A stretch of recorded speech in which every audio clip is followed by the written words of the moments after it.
নমস্কার, আমি শ্রী তরুণ শাস্ত্রী। আজকে আমি একটা খুব জটিল বিষয়কে জ্যোতিষগুরু রণতোষ সাহার থিওরি অনুযায়ী সহজভাবে বোঝানোর চেষ্টা করছি।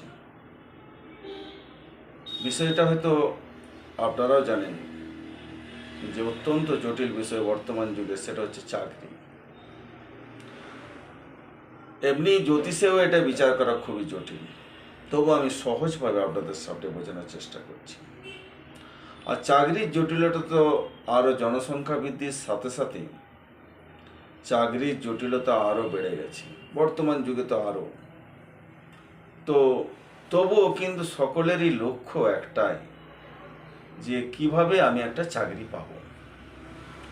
প্রত্যেকেরই লক্ষ্য বা উদ্দেশ্য একটাই, আমরা চাকরি পাবো। এর জন্যে তারা প্রচণ্ড চেষ্টা করছে, প্রত্যেকেই চেষ্টা করছে, চেষ্টার কেউ ত্রুটি রাখছে না। হয়তো কেউ কম চেষ্টা করেও আবার দেখি যে সেরকম চেষ্টা করেনি, কিন্তু সে চাকরি পেয়ে গেল। আবার কেউ শত চেষ্টার পরও কোনো চাকরি পাচ্ছে না। কেন এমনি ঘটে?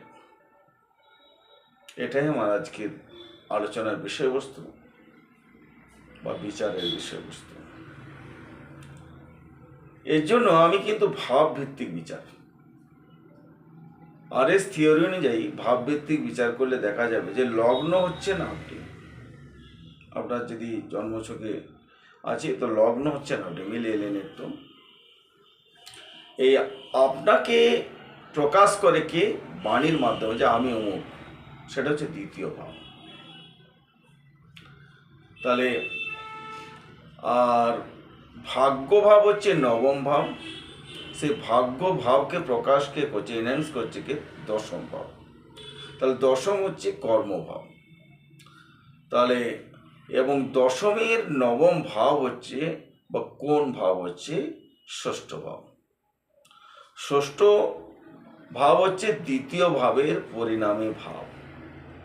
আরেকটা ভাবকে আমাদের দরকার হচ্ছে, সেটা হচ্ছে একাদশ ভাব। একাদশ ভাব হচ্ছে জাতকের প্রয়োজন পূর্তি বা সফলতা, সুযোগ সুবিধা লাভের ভাব। তাহলে আমরা কোনো দেখি, যদি কোনো জাতক কুণ্ডলিতে বা কারো জন্ম ছকের মধ্যে এই লগ্ন ভাব, দ্বিতীয় ভাব, ষষ্ঠ ভাব এবং দশম ভাব ও একাদশ ভাবের একটা ভালো সমন্বয় গড়ে উঠেছে বা একটা যোগ সূত্র গড়ে উঠেছে, সে যেভাবেই হোক, স্থান পরিবর্তনের মাধ্যমে হতে পারে, নক্ষত্রের মাধ্যমে হতে পারে, বা যেভাবেই হোক, যদি দেখি যে লগ্নপতির সঙ্গে দ্বিতীয় ভাব, ষষ্ঠ ভাব, একাদশ ভাব এবং দশম ভাব যোগ হয়েছে, যুক্ত হয়েছে।